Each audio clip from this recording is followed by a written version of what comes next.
Forget about the $5 strip district special. I went to the grocery store recently. How about the $7 grocery store special on this one? Look at this. Look at this. Oh, jeez. But look at the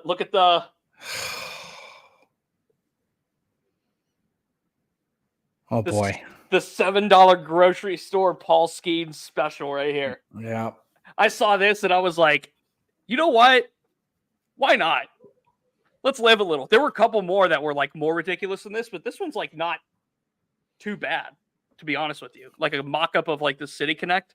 Mm-hmm. I thought it was worth the investment. Good afternoon, everybody. Hello. Happy Friday. Football Friday. Feel Good Friday.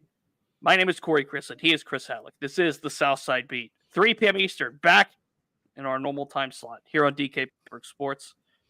OTAs, week 2 of that has wrapped up on the South Side.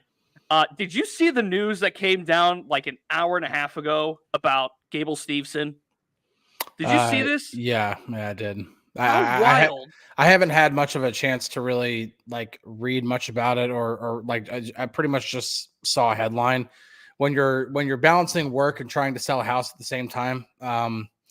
Yeah. And also, by the way, taking like pretty much being Mr. Mom because it's summer vacation for my kids. Yeah. You're a little preoccupied with a lot of stuff unless it's something that has to do with your job. No, absolutely. I get that. But I saw that today and I had to like double take it because I saw like 2 days ago that, for those that don't know, Gable Steveson, NCAA national champion wrestler, Olympian, unbelievable athlete, signed with WWE out of college at Minnesota, didn't like do much with them, and then got released by them like 3 days ago and signed with the Buffalo Bills today as a defensive lineman. So I found that insane as a headline. As for the Pittsburgh football team, quiet day today. Players have broken for the weekend. Week 2 of OTAs obviously wrapped up with 4 more to go on the schedule. I can't imagine they'll have all 4 next week. If you remember last year, and as they've done in years past, they usually have like a team bonding, like go-karts or, laser tag, whatever, laser tag, whatever it is, just to get away from the facility as a team, go do something together. So I'm anticipating that next week is going to be no different for that. But there were, of course, 3 sessions this past week. And one takeaway, we're going to kind of like bleed into what DK wrote about in his Friday Insider from today, is talking about the tight ends and talking about not just Arthur Smith's use of the tight ends, but also just the quality of depth that they have at that position. Because, Pat Freiermuth obviously has so much potential and, he's due for a contract extension. And then Connor Hayward with his H-back tight end role, and then looking at Darnell Washington going into his second year, and then adding Michael Pruitt, somebody that's very familiar with the Arthur Smith offense. So this room is coming together in that kind of way, and there's anticipation that the tight ends are going to be used very often within this offense. Yeah, it's very, very clear, and I'm,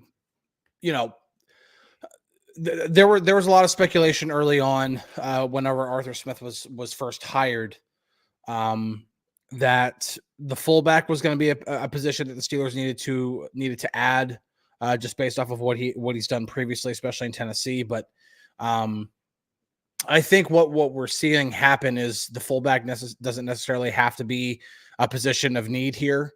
Should the Steelers have a guy who can kind of line up in multiple spots, obviously, in Connor Hayward, who can line up as a traditional tight end, who can, line up, out, in the slot, and he can line up in the backfield at times too. So, but obviously with 6 tight ends on the roster, and really like, obviously once you get past like the first 3 guys, it's a little easier to say that they have similar skill sets, but the difference between Pat Freiermuth, Darnell Washington, and Connor Hayward, those are 3 very different tight ends. Those are 3 guys who possess very, very different skill sets, very, very different sizes. I mean, they are not they are each unique from each other in very, very, like, it's very, very obvious. And so the wheels have been turning for me just on it. Like, okay, how is this possibly going to work?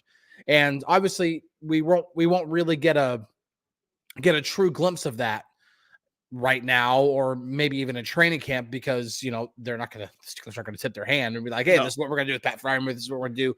But still, it kind of gives you and as DK wrote about in his Friday Insider, I don't want to give away any details in there, just go read it, it's really, really good. There will be roles for Darnell Washington beyond blocking. There will be roles for Connor Hayward in this offense. How that looks exactly, obviously, it remains yet to be seen.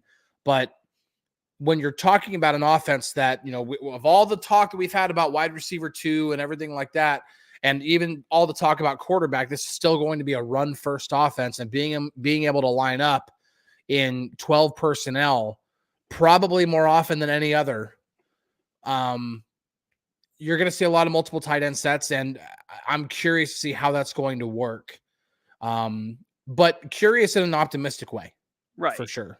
Absolutely. To me, and this is just conjecture, obviously Pat Freiermuth is going to benefit big time from this offense and what it presents. He's just got to be used more.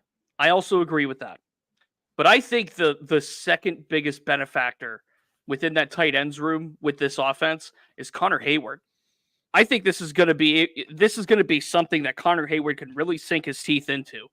He's going to be able to come out of the backfield more often. He's obviously, when you look at that backfield and the additions they made, obviously Najee Harris, Jalen Warner there. But adding Cordero Patterson, somebody who's going to be utilized a lot, obviously on special teams, but also has that ability as like that H-back kind of player. That's also Connor Hayward. I think there's going to be a lot for Connor Hayward in this offense. Now, I'm not going to sit here and say he's going to lead the tight ends room in receiving, or he's going to be an all-pro or anything like that. That's not what I'm saying. What I'm saying is I think the usage and the benefits and all of this stuff that the Smith offense presents can be something that Connor Hayward can really grow into.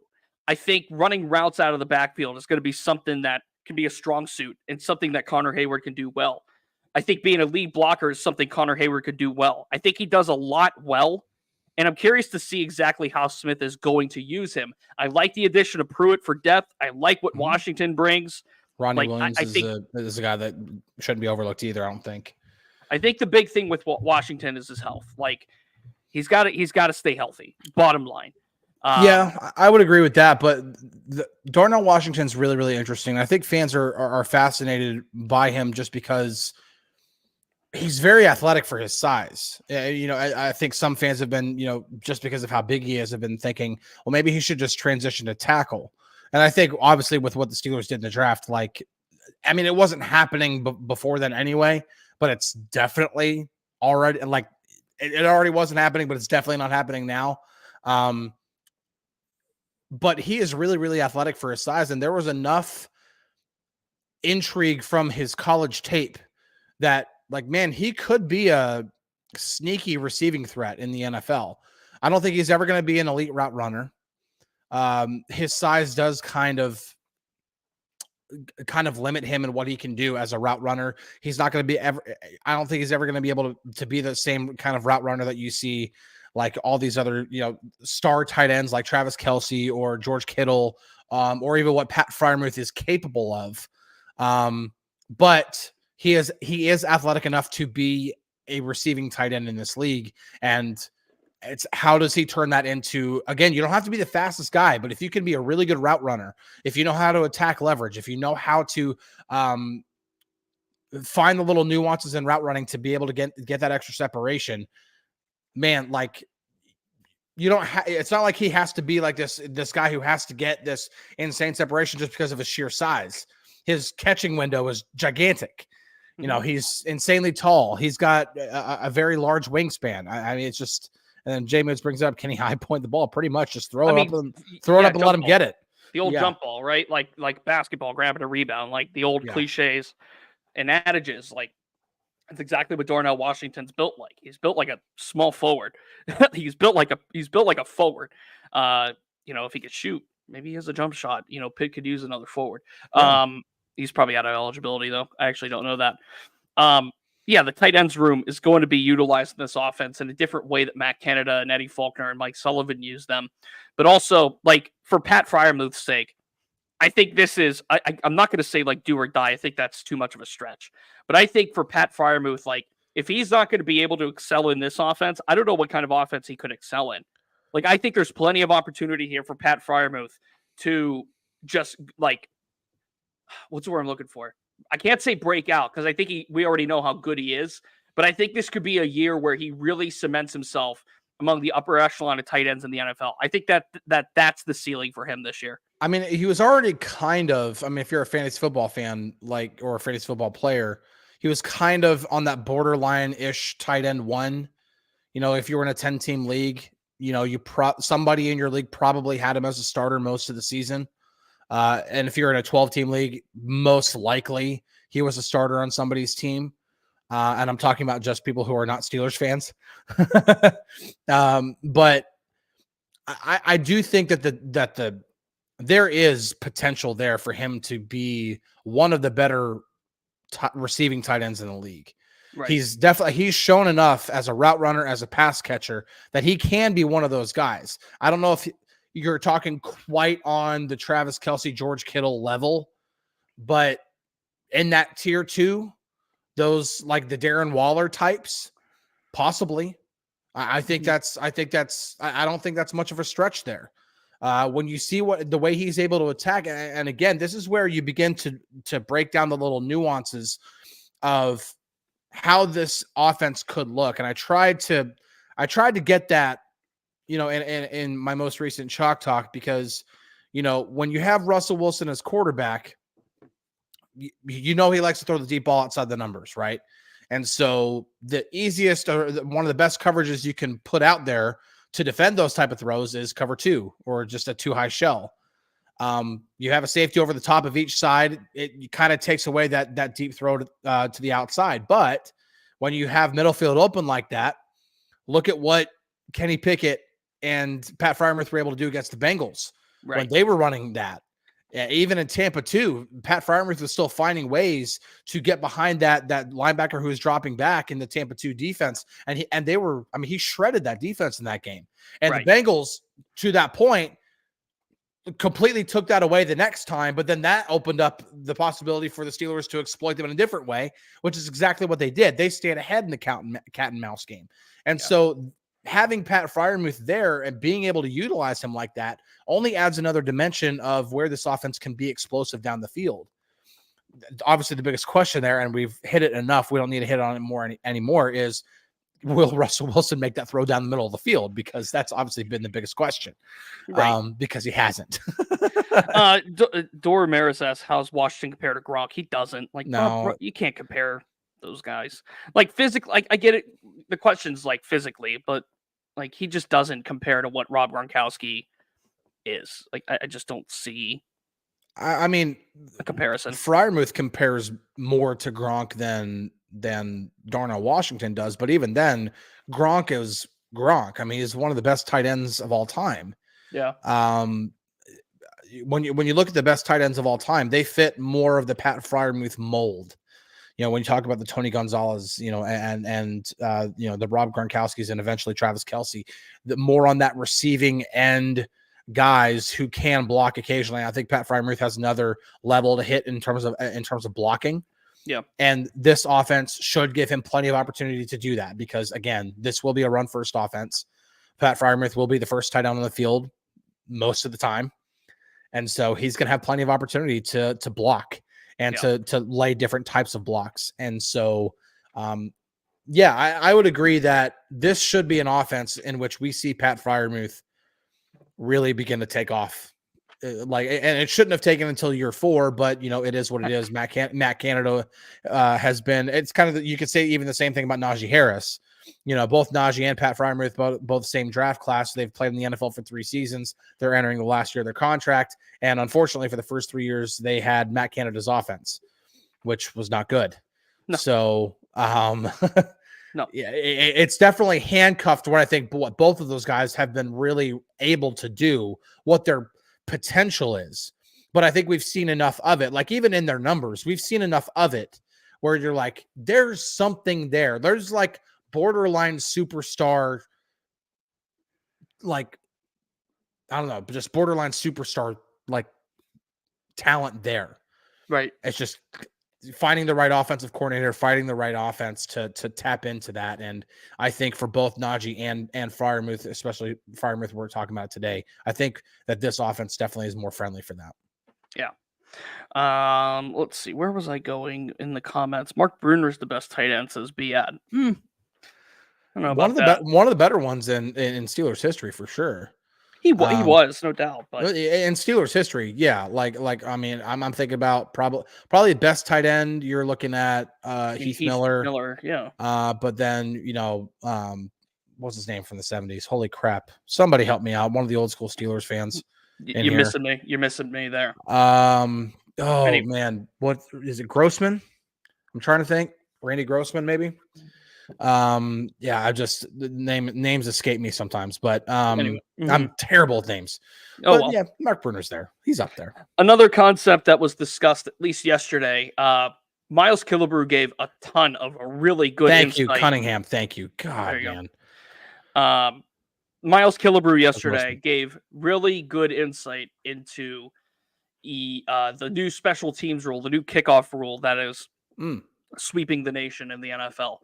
For those that don't know, basically the NFL is adapting a form of the XFL's kickoff rule where the teams line up about 5 yards apart from each other in the receiving team's territory. Nobody's allowed to move until the ball's touched by a returner. There's 2 designated returners. If you want to read more about it, you can go to DKPittsburghSports.com because Miles Killebrew was amazing at explaining basically how the Steelers are tackling this, pun intended, new kickoff rule and what's going on. And when you look around the NFL as well, the Chiefs special teams coordinator said this yesterday, and the Browns special teams coordinator talked about all of this yesterday. Basically, the Chiefs, what they're doing is they're experimenting with a new kickoff specialist, and that is safety Jordan Reed, who can actually get down the field and make a tackle. So they don't just have 10 guys and a kicker out there. And the Browns are looking at guys who can teach their kickers how to tackle. So what this kickoff rule is going to do is it's going to completely change the formula of what teams do on special teams. And Miles Killebrew gave a ton of great insight, basically saying this is going to be a glorified stretch play.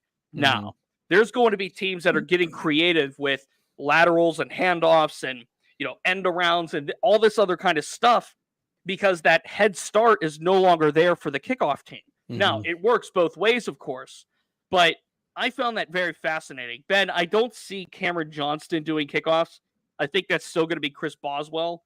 But at the same time, it's fascinating just to hear Miles Killebrew discuss it and break it down, but also to think about what possibilities there are going to be with these new rules and how teams are going to bend them to their favor. Yeah, it's definitely, and I think the Steelers were definitely trying to get the cart out before the horse, whenever they were obviously as soon as that rule's passed, they get Cordarrelle Patterson to, obviously be a returner for them. So they're definitely thinking ahead when it comes to stuff like that. And I don't know, obviously different teams are going to try to do different things. And, if you have a position player that can kick the ball on a kickoff and he stands a much better chance of making tackles. Just really quick, can you imagine Pat McAfee playing in this? He would love it. Yeah, because he used to lay the boom back in the day. He would love it. Yeah, so it's interesting. So Fields returning kicks. That's something. Yeah, no, okay. I don't know who the emergency place kicker is now, to be honest. I know the only thing I remember was that Zach Gentry was the emergency quarterback, but that's obviously out. Yeah, that's obviously out. Yeah. Nowadays. I don't know who the emergency place kicker is, but that's what the Chiefs are doing. They're using a safety who I think when Harrison Butker got hurt, it was either last year or the year before in a game, Reed kicked extra points. So we know Chad Ochocinco, Chad Johnson, what have you, has also kicked for the Bengals. Christian Kuntz did say that he thought there'd be more scoring with this. So did Miles Killebrew. Killebrew thinks there's going to be more touchdowns. And I think I would theorize that there's going to be a lot more touchdowns, especially early in the season, within the first several weeks. Yeah. Because this is new to everybody. Unless these players came from the UFL or the XFL, this is completely new to everybody, coaches included. And there are some people in the comments who are saying things like, "Do you think the Steelers should add guys who have played in the XFL or UFL, who have played with this?" And while I don't think that's necessarily a bad idea, you're not going to go and get probably even 2 or 3 guys just for that purpose alone. You only have 53, spots on the roster. Sounds like a lot. It's not. You don't have there are not many roster spots that are just dedicated to one specific thing. Right. You have certain guys, like once you get past the starters, you have certain guys who are going to have to be able to do play multiple roles. Obviously, whatever number they are in the depth chart, along with being able to contribute in special teams. And so, but it is going to be really interesting to see how it plays out, because, and I do think you're right that one way or the other, early in the season, you're either going to see a lot of touchdowns, a lot of scoring, or a lot of big chunk plays from this, or you're going to see teams fail miserably. I think it's going to be one or the other, and then you're going to have to see how teams can consistently try to flip the tables and try to gain the upper hand. It's going to be interesting. I think there's going to be a lot of trial and error with this. Yeah. Especially, like I said, Hall of Fame game, preseason, early regular season. I think there's going to be a big time feeling out process with this. For those that are wondering too, and I have the rules here. Kickoffs happen at the own 35. Yeah. 10 players go on the opposing team's 40. So they're quite a ways ahead.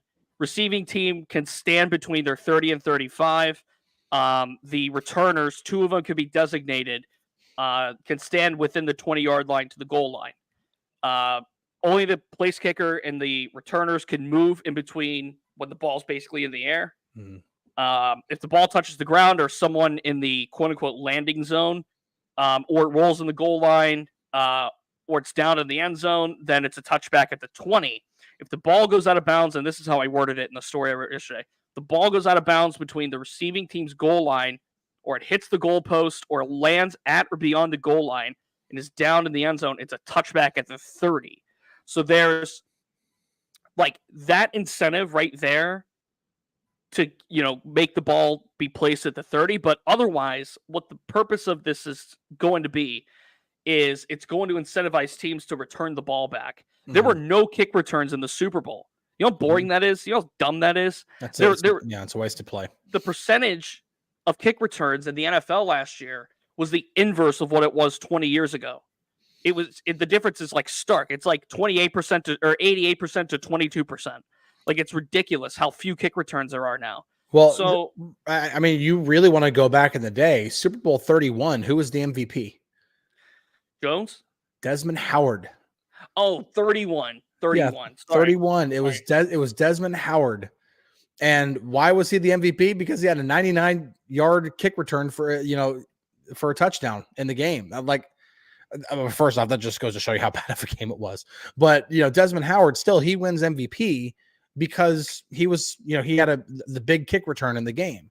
Yeah. And that's just completely non-existent. And I do applaud the NFL for trying to revive a play in which Randy had a really good comment earlier, which I highlighted, in which Randy says, "This new kickoff rule could be dangerous for us fans when we'll be able to refill our chip bowl." Like that's essentially what it's become. It's become a wasted play, it's an extension. It's your bathroom break, yeah. Yeah, it's an extension of like you said, a bathroom break or refill. If you had a football watch party or something like that to get more food from the kitchen or whatever. So it definitely gets fans back in for another play. Yeah, it's interesting, man. What I would hope also is TV networks take note, and they don't do commercial kickoff commercial. Let's stop that. That's always annoyed me. Annoyed me. If they're going to kick off, or just or TV insider stuff, just roll the commercial block back to before the kickoff and have an extended commercial in between touchdown kickoff or field goal kickoff. Don't do the crap where it's touchdown, extra point, commercial, kickoff, touchback, commercial. That is 6 minutes of my life that I will never get back. That I'll never get it back.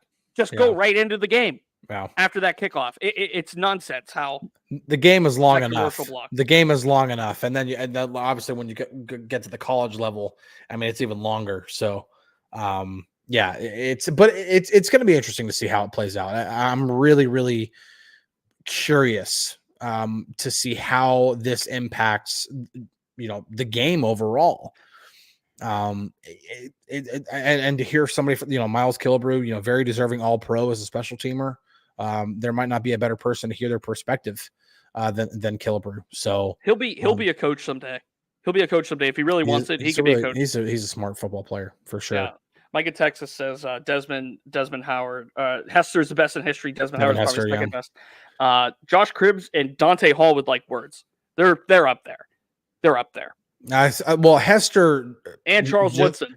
Hester just made the Hall of Fame essentially for being a returner. That's what I mean. Dante Hall, I don't think he's not in the Hall of Fame. I don't think. No, and Dante Hall, unbelievable. He was, but he was kind of, that seemed.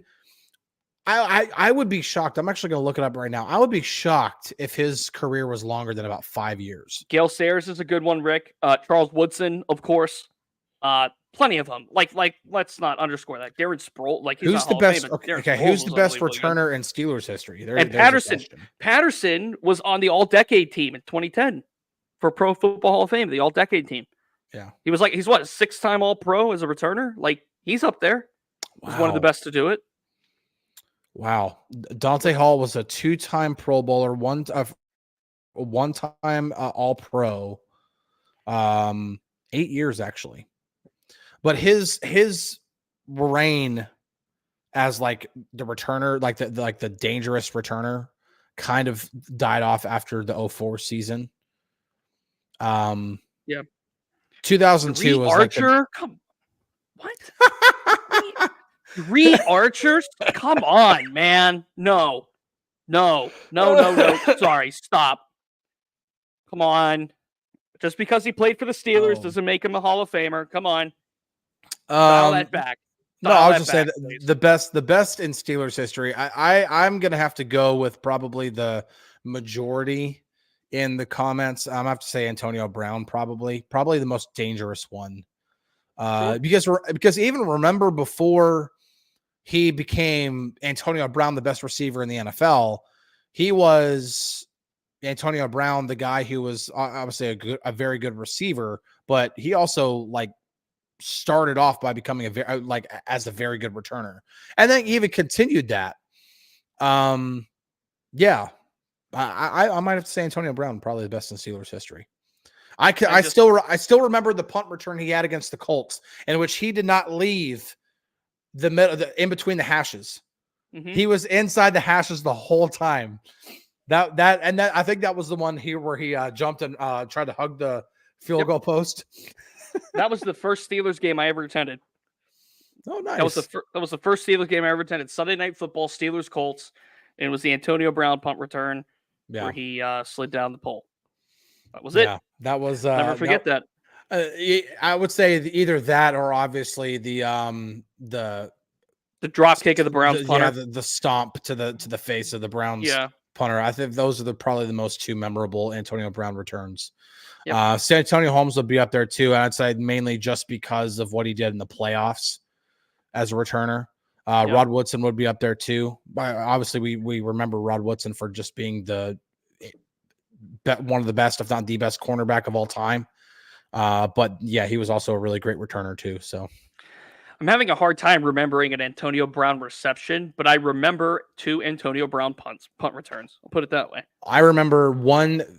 There's one Antonio Brown catch that really stands out to me. Actually, there's a few, but the one that really stands out to me more than anything was the one against the Packers, I think on a Sunday Night Football, where Ben threw it to him on the sideline. And I mean, in live action, it looked like there was absolutely no way he got 2 feet down.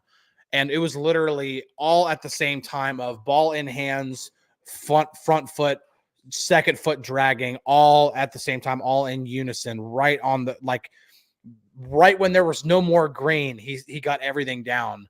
It was a phenomenal throw by Ben, but an even better catch somehow. That one stands out to me. And then obviously the helmet catch, I think, against the Titans. That was another one. Per the football database, let's quiz Chris here. Oh, geez. Who leads the Steelers all time in kick return touchdowns? Kick return touchdowns? Kick return touchdowns.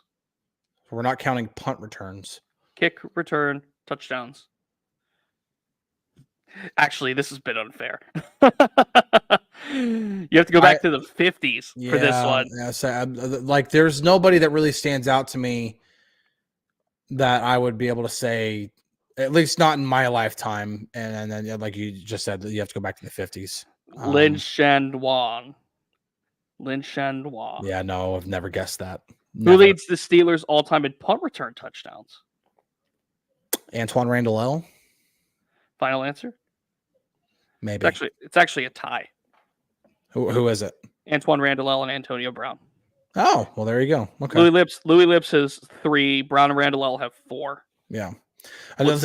Randall was, I have a friend of mine who used to say that Randall had the cut dance every single time that he returned a punt, but every now and then that cut dance would turn into a 60-yard return or whatever. It would turn into a gigantic return. He'd just be sitting there dancing around, then all of a sudden, boom, he just take off. Here's one for you. One more special teams quiz question. Who leads the Steelers all time in punt average distance? Average yards per punt. Per football database. Yeah. Josh Miller? Close. He's second. Mark Royal? He's third. Colquitt is fifth. One more guess. Just for fun, I'm just going to guess Presley Harvin. It's not Presley Harvin. I didn't think it was. It's not Sepulveda. It is Jordan Berry. Wow, okay. Go 44.4 yards per punt. Jordan. But Miller I got 2 and 3. I'll take that. Miller's second. Royals is third. Newsom is fourth. Colquitt is fifth. Walden is sixth. Career punt average. I don't know why, but I always forget about the Jordan Berry era. I don't know why. Like I remember like Josh Miller. I remember Mark Royals. I remember Josh Miller, and then I blank on punters after that for whatever reason. Even though like I probably know 2000 Steelers football probably more than anything. But yeah, like I remember like Chris Gardocki but yeah, you have the Daniel Sepulveda days, you have the Jordan Berry days. Yeah, I think Gardocki was the punter when they won the Super Bowl last time, if I'm not mistaken. Yeah, Brad Wing. Yeah, there are a few different guys in there. All right, bonus. Who leads the Steelers all time in percentage of field goals made? Since we did kicking, we did punting, now let's do kicking. If it's not Chris Boswell, it's Gary Anderson. You're wrong on both accounts. Really? Yeah. For football database, based on 100 field goals attempted. Who leads the Steelers all time in field goal percentage made? Not Boswell or Gary Anderson. That's shocking. Who came right before Boz? Oh, it'd be Sean Sweezum then. Correct. Okay. Sweezum barely edges Boz. Sweezum's at 87.9%. Boswell's at 87.2%. That the one really bad year, and then 2022, the kind of the up and down year for Boz. I mean, Boz was also injured in 22, so I kind of give him a pass on that year. But I'll remember what season it was, if it was the 18 season or 19 season. I remember which one it was, but Boswell obviously that one really bad year. That probably hurt him. Because, I mean, shoot, if he's like barely behind Sweezum, that just goes to show you that even with one really terrible year, that Chris Boswell is probably going to go down as the best kicker in Steelers history. Sweezum's never missed an extra point either. There's that. Never missed an extra point. I don't know if Sweezum ever had to deal with he probably did near the end, but when the extra point got pushed back, I don't remember when that happened. No, we'll say Boswell's played about double the games and has attempted just about double the field goals that Sweezum did. So yeah, that kind of consistency is pretty remarkable. I'm really shocked. I'm really I'm not taking anything away from Sweezum. Sweezum was a good kicker for the Steelers. The Steelers have had a lot of good kickers in their history. That's one thing that they tend to when we talk about positions that the Steelers get right. Receivers obviously probably the most popular one, but they tend to get kicker right pretty frequently. Yeah. And that's a hard stadium, as we all know, to kick in. Sebastian says Reed wasn't as bad as I remember, was he? No, Jeff Reed converted 82%. I feel like he really fell off near the end. Mm-hmm. I think, and wasn't there like a gap between Jeff Reed and Sean Sweezum that was kind of rough? Unsure. Reed was in the league until Reed was in Pittsburgh until 2010. Sweezum got to Pittsburgh. 1 second. 2010, 2011. So he became the full-time kicker in 11. So no, there was no gap. It went from Reed to Sweezum. There was this one kick. There was the one kicker from Jacksonville that the Steelers tried to bring in. I don't remember who it was. It was from Jacksonville. Maybe somebody can remember. Not Scobie? Yes, they tried to bring in Scobie, and it failed miserably. And then I think that might have been in between Sweezum and Boswell, I want to say. And Mark Cunningham actually brings up a good one. Norm Johnson was very good too. He came in right after Gary Anderson. Norm Johnson was on the team whenever the Steelers went to the Super Bowl and lost to the Cowboys in Super Bowl 30. So he took over for Gary Anderson. So Jeff Reed, 2010, he made 15 of 22 field goals. 2003, he made 23 of 32. So those were his two worst seasons by field goal make percentage. Mm-hmm. His best season, if you want to do it by percentage, now he was 17 of 19 in 2002. 2007, 23 of 25. 2008 and 2009 each 27 to 31. So we had a good 3-year run there. 07 to 09 Reed did. So yeah. No, fun to talk some special teams. I'm enjoying some kickers, man. Like but when you go back through like all of these kickers, like Gary Anderson, Norm Johnson, Chris Reed was a bit of a disappointment. I remember Chris Reed being a bit of a that didn't go so well. But then, Jeff Reed and then Sean Sweezum and Chris Boswell, like they've had some good kickers. Yeah. Especially at least in my lifetime. I think, who's the kicker in the 70s? Roy Jarella, I think, was the kicker in the 70s. I'm unsure. You lost me there. So yeah, like obviously I don't remember the 70s teams because I wasn't alive. So I don't know them as well as I would know, like obviously 90s or 2000s or 2010s. But yeah, no, but they've had some good kickers, at least in my lifetime. So tend to get that right. Yeah. All right, we're on to the weekend. We're on to June for my Seinfeld fans out there. It's June. It's June. I'm gonna start skipping down the streets of New York singing "It's June." We'll be back Monday for a new, fresh episode of the Southside Beat, where you found this on DK Pittsburgh Sports live on YouTube. Remember, we're available also in podcast form: Apple Podcasts, Google Play, Spotify. On demand, anytime. Mark corrected me. It was Chris Brown, not Chris Reed. I was combining two different kickers. Chris Brown. But it was KRIS. I do remember that. Chris Brown was the Chris Cross. Chris Cross will make kicker. you jump. Mm-hmm. All right. We're on to Monday. He's Chris. I'm Corey. This has been the Southside Beat. Thanks for joining. Big Ben, the best punter. Pooch punter, maybe. Hey, Cordell Stewart was a punter too. It's true. That's true. Well, maybe we'll do more special teams Monday. Maybe we'll do more trivia Monday. We'll see. We'll talk to you all soon. Take care. Have a great weekend. Be safe. Cheers, everybody. Have a good one.